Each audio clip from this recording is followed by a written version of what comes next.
research on where all the graduates are going? Because my friend and I are both country practitioners, and over the years it's just been a nightmare. It's a big concern. Attracting graduates to country towns, and then if you do get them, keeping them after a usual qualifying period of time, you end up having to retake all their files back after they go back. In any one graduating class, let me just leave this up here for a second, in any one graduating year, about 60% of the entire year is lost to the private profession. So it's a minority that come into private practice, not a majority. There's two reasons why that happens. One, we haven't got a great rap. Two, professional closure mechanisms, which have evolved over time. There was nothing sinister about them, but the reality is there's a lot of hoops to jump through.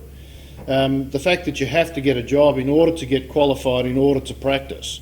You can't just lob straight out of university. It's not like being an accountant. You can't just lob out of university and call yourself an accountant and join some NI, whatever, missing in action, or go to a 4-day course and call yourself a financial planner. We've got pretty effective closure mechanisms.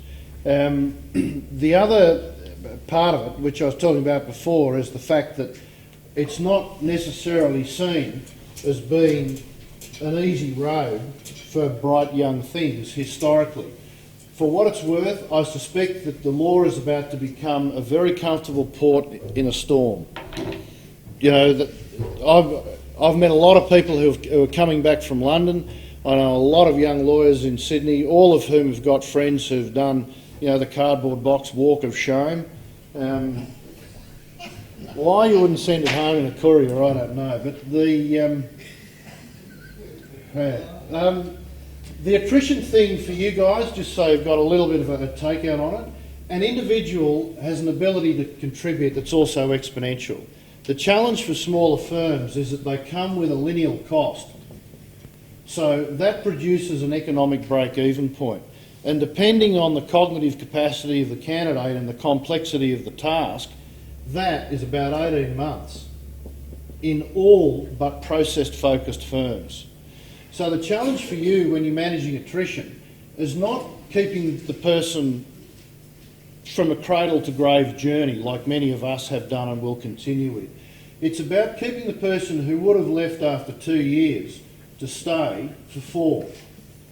And the sorts of things that I'm seeing small firms do, I've got a client in the Townsville market who do this probably better than anybody. Firstly, they bring people in at graduate level and give them a shot at the title. Bring them in at 2 at a time. Don't just bring one in or they get isolated and want to run home to mama. So you need 2 at a time.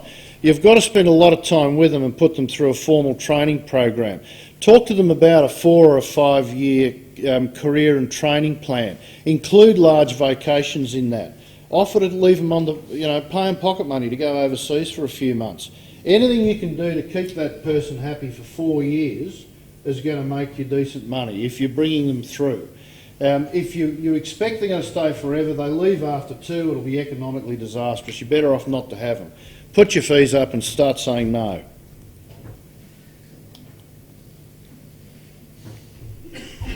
All right, I'm hanging around for the rest of the day, so if anybody's got any questions of me, I'm happy to chat to you.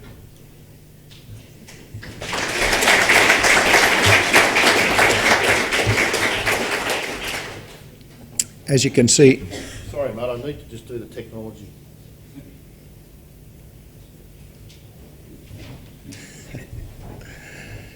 Neil's reputation for evocative and direct presentations has not gone unnoticed.